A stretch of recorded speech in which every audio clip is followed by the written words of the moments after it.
Thank you for joining us today. My name is Andrea Brown Harrison, and I will moderate today's press conference. Now, I would like to introduce our speakers. Joining us today are House Democratic Leader Donna Lazinski from Scioto Township, Representative Joe Tate from Detroit, Representative Terry Sabo from Muskegon, and Representative Tyrone Carter from Detroit. They are here today to talk about the need for an investigation in the House of Representatives into the alleged corruption and abuse of office of former Speaker of the House. Now I will turn it over to Donna Lazinski. Thank you all for joining us here today. This week, Representative Tyrone Carter, on behalf of the Michigan House Democrats and all Michiganders, introduced a resolution to create a select committee to investigate the actions of our former Speaker of the House, Lee Chatfield. We thank you, Representative Carter.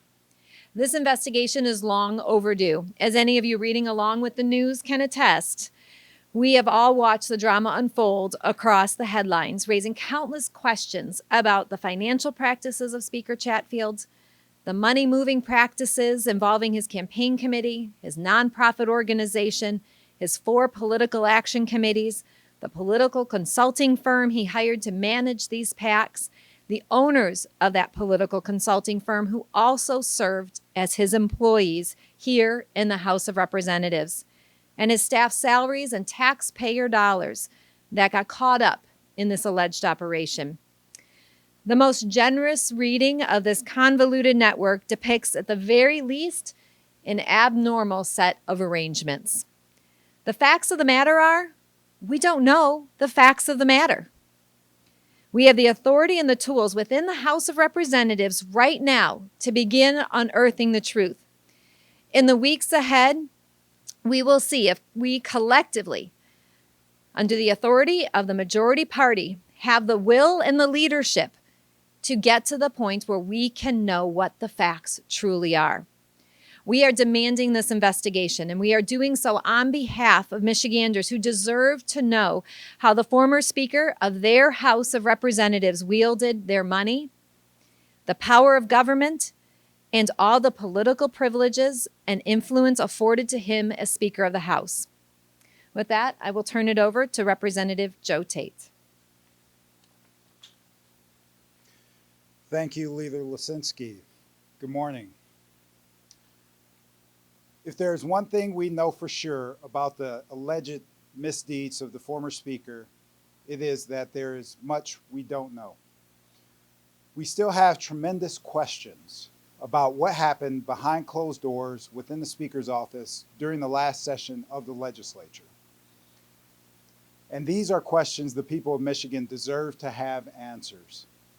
Former Speaker Chatfield is accused of serious abuses of his position and his office. These are not frivolous accusations, but very heavy matters breaching public trust and the integrity of our government and its fidelity to the people. The questions being asked by the public and in the media, and answers scarcely provided, paint a dramatic portrait of dark money and hidden interests. And the people's tax dollars and positions of public service are caught up in the middle of this all. What is alleged is nothing short of a web of corruption. We have a responsibility to untangle that web and to bring into the daylight what has been orchestrated in the darkness. This is about questions.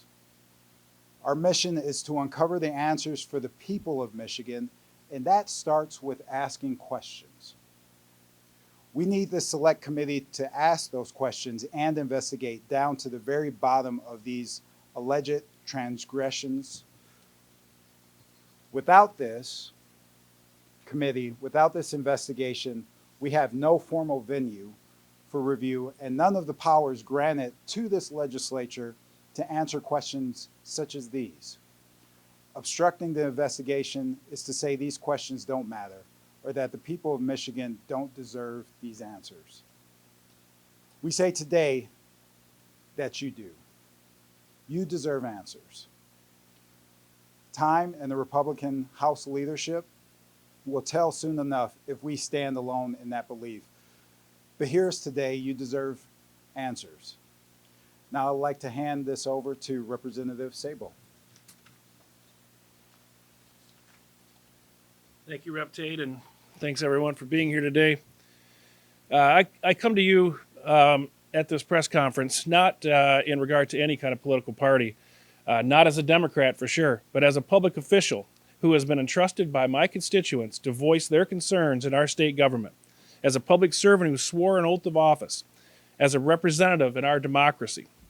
This is not a matter of party politics. This is about trust in government, corruption in public service, and right versus wrong. Our constituents, the people of the state of Michigan, rightfully hold their representation to a high standard, demanding ethical processes and practices so that they may have trust in their government. When I first arrived here in Lansing, it was stressed upon me about the necessity to protect the integrity of our institution, here being the state capital, what it meant to serve with dignity and to serve with respect to our constituents.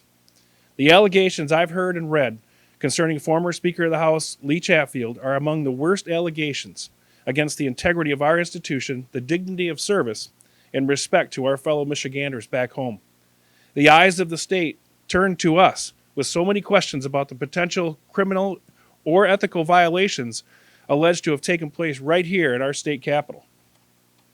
As a former law enforcement officer myself, I stand firm in my belief that our law enforcement officials will conduct a thorough investigation into the criminal aspects of these allegations. But that's only going to tell part of the story. There exist violations against the public trust, the types of ethical transgressions that erode faith in government and tear at the founding ideals of our system of representative democracy that don't rise to the level of criminality, but nonetheless constitute terrible offenses against our institutions and against the people of our state. The current legislative body has a responsibility to investigate these allegations against the expected ethical standards of public service. We in the legislature, and most importantly, our citizens, deserve to know what is going on inside of our state capitol. Without the truth, there can be no trust. It was instilled in me many years ago, long before I got here to the legislature, that one of the most valuable things that we possess is our trust. But once you lose that trust, it's extremely difficult to get it back. When this legislature sits back and does nothing in the face of allegations such as these, we lose that trust outright. We sacrifice it in exchange for more secrets kept hidden from public view. I refuse to sit quietly and let these allegations drift away. I cherish the trust of my constituents back home too dearly. This isn't a time for partisan politics or protecting one's own because they share a caucus together. What's wrong is wrong. And on behalf of Michiganders everywhere, it's time to get to the bottom of these allegations. And so with that, I want to turn it over to my colleague, Representative Carter.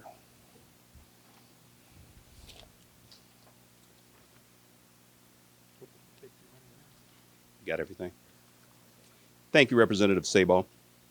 I thank you all for joining us today. It is an absolute responsibility of the House of Representatives to earnestly investigate the conduct of our former Speaker, Lee Chatfield. That's why I introduced the resolution to demand this investigation on behalf of the people of Michigan. But that resolution, this demand, is just the start. Hopefully, it is the start of investigative work, the beginnings of our bipartisan select committee to uncover the truth. It would truly be a shame if there were anything less, though I caution that it could be. Sadly, this would be the beginning, middle, and the end of an entire formal inquiry within the House. That determination lies with the Speaker of the House, Jason Wentworth. From where we stand, this should be an easy decision, at least for any member of the legislature with nothing to hide. You've heard us today call for the pursuit of truth, the facts, the answers that the public's many justified questions about the former Speaker. Perhaps you're already hearing that the current Speaker's silence on this matter, his ambivalence toward these questions. I hope he proves me wrong. But let me say it here clearly now. This investigation lives and dies at the discretion of the Speaker of the House, Jason Wentworth. Perhaps in the days to come, he'll prove with optimism for hope that we can investigate the apparent ethical failings we're reading about in the papers. So far, I've heard nothing and no reason for such hope. I remind you, the Speaker could have begun this investigation into these allegations the very first day that it broke. He hasn't lifted a finger. This resolution, this demand from the Democrats to begin an investigation should be entirely unnecessary but for the inaction of the current speaker. So in a sense, we're here today for two reasons. Not just for the actions or alleged actions of the former speaker, but also the inaction of the current one. The people of Michigan deserve answers. We refuse to allow term limits to serve as a statute of limitation against the investigation power of our legislature. And now our demand for a formal House investigation is in the hands of Speaker Wentworth. May his discretion favor transparency, accountability, and the noble pursuit of the truth. And this is something that I've been consistent about. It's about principle. I've given bills on police transparency. I've given a bill on FOIA, the governor, lieutenant governor. So this is no different. This is not about one party or against the other. This is what the demand of the people, because people are losing trust in government. And I shouldn't have a reporter call me and ask me questions when nobody around this house does. And we're governed by two sets of rules. Everybody's governed by laws, but we in this house should be governed by policies and procedures. And when there's an incident, you have an obligation to investigate it. There may be nothing to this, and that would bode well for the former speaker, but to do nothing is not acceptable. So now I'll hand it back over to Andrea to conclude today's event.